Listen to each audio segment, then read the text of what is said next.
Do you consider it a badge of honor to multitask? I got some news for you. Multitasking is something you should not do. Multitasking is not making you more productive. Now, this may be a little hard to hear, but it's the truth. Here's what happens. The more things you try to do, the efficiency of everything you do decreases.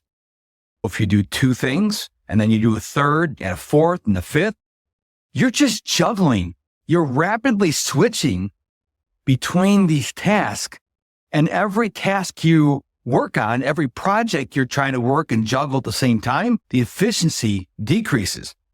I want to share with you 3 ideas about multitasking. Number 1, we're going to talk about the consequences of multitasking. Number 2, context switching. And number 3, attention residue. And I'm going to wrap it all up in a bow and tell you what you should do instead. So let's talk about multitasking.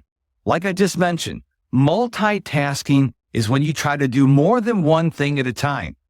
You're switching between this task and project and this task and project and that task and project.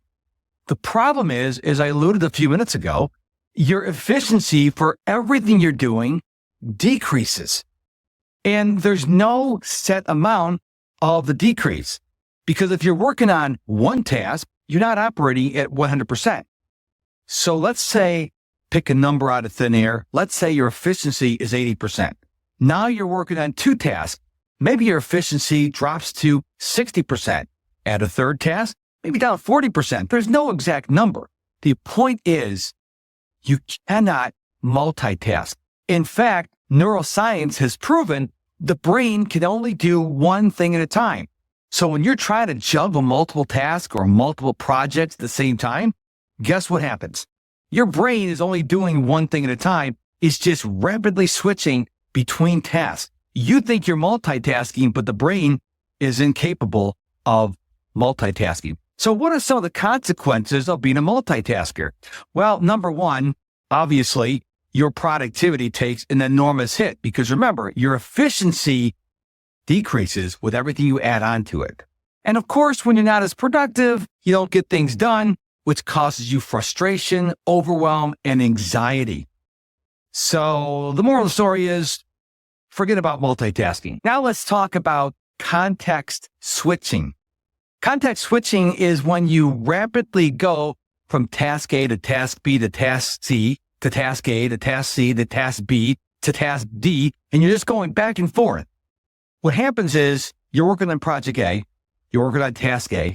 Now you switch on B, but you just finished A, or maybe you didn't finish A.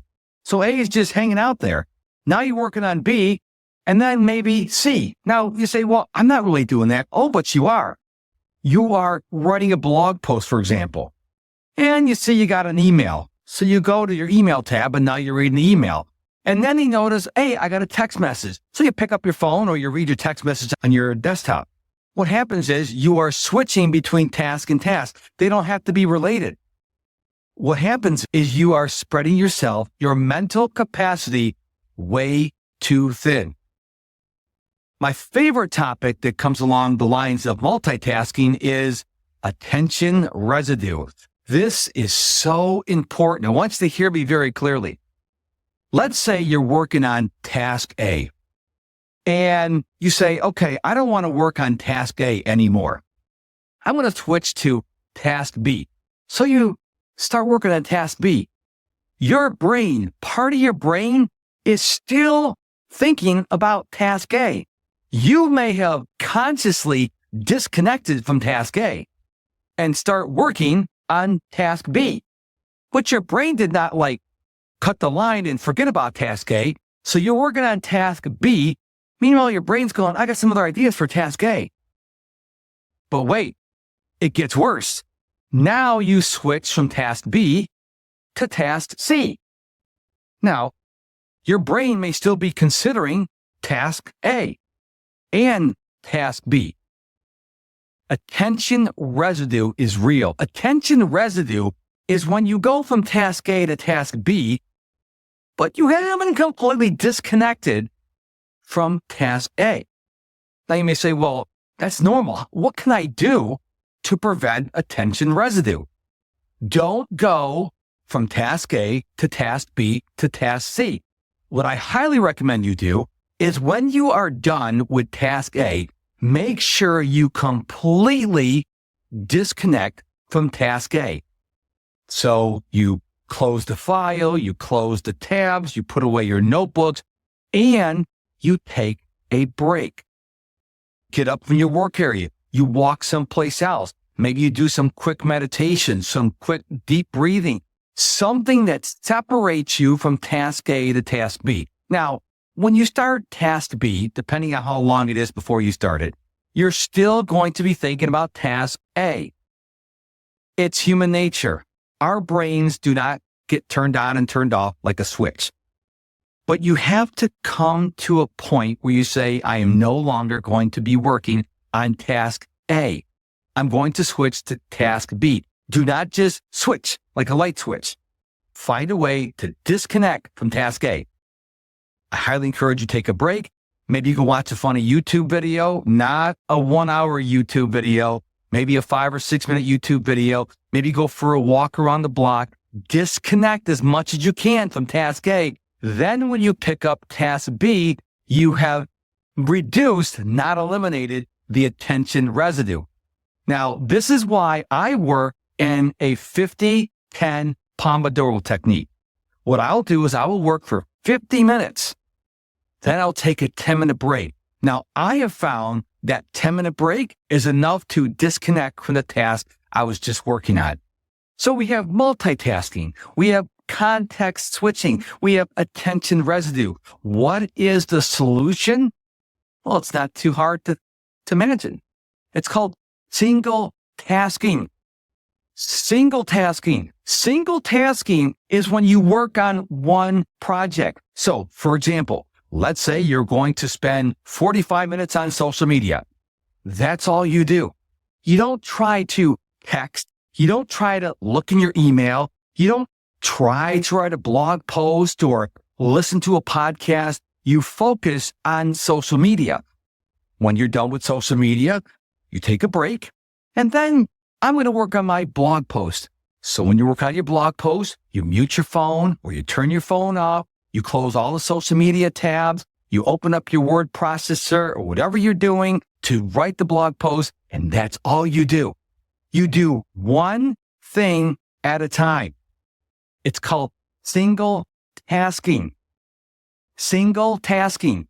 A lot of people think single tasking is for wimps. No, single tasking is for smart people. Single tasking is for the most productive people in our society. There's an author I really enjoy reading. His name is Cal Newport. He's written 2 of my favorite books. One is called Deep Work. One is called Digital Minimalism. I highly recommend you pick up both of these books. Do you realize he's not on social media? Do you realize that you can't get a hold of him via email? You can go to his website. There's no email address there. When he writes his books, which are New York Times bestsellers, you know what he does? He goes someplace where there's no technology and he writes his books. A lot of authors do this. Why? They're focused only on writing their books. So when they write the books and they release the book, we're like, wow, this is amazing. It's amazing because they weren't on Facebook and Instagram and in their email, texting their friends and trying to write the book. They're focused on writing the book. I encourage you to change your life so you're focusing on one thing at a time. Now, will you be able to do this every day for the rest of your life? Of course not. Life is going to happen. But when you really need to focus on a project, write a blog post, create a podcast episode, launch a YouTube channel, I don't care what it is, write a book. I want you to give yourself the gift and give us the gift of doing your best work. You do your best work when you focus, when you single task. So again, remember, you can't multitask. The brain is incapable of multitasking. I think God created the brain for that very reason because he knew that multitasking won't work. So we're trying to multitask. The brain can't do it. We're just rapidly switching. Context switching, when you're going from task to task to task, back and forth, back and forth, back and forth, that's not effective. And attention residue, that's going to happen. You're going to have attention residue because we're human beings. But do whatever you can to single task. If you've been trying to multitask for years, you're not just going to be able to flip a switch and all of a sudden, boom, hey, you are an awesome single tasker. It's going to take time. It's going to take patience. It's going to take a lot of pain. But if you stick with it, you'll get there. Single tasking is where it's at. So I hope this episode really served you well. I know it's hard to hear that multitasking isn't a real thing. Single tasking is the key to your productivity. Now go take what I shared with you in this episode, go apply it, give yourself grace that you won't get it right the first time, the 10th time, the 50th time. But the more you work on single tasking, the better off you're going to be. Thank you for watching. Hey, Rockstar. Thank you so much for reaching the end of the podcast. I truly appreciate your time and attention. So I want to help you more. And the best way to do that is for you to head on over to my website, MrProductivity.com, MISTER, MrProductivity.com. There you can sign up for my free email newsletter, find out about my coaching. Matter of fact, everything and anything, well, except for my credit card numbers and social security number, you can find out at MrProductivity.com. Thank you so much again for your attention. And until we meet again, my friend, which will be sooner than you think, or maybe you'd like, depending on your perspective, don't forget, stay productive and stay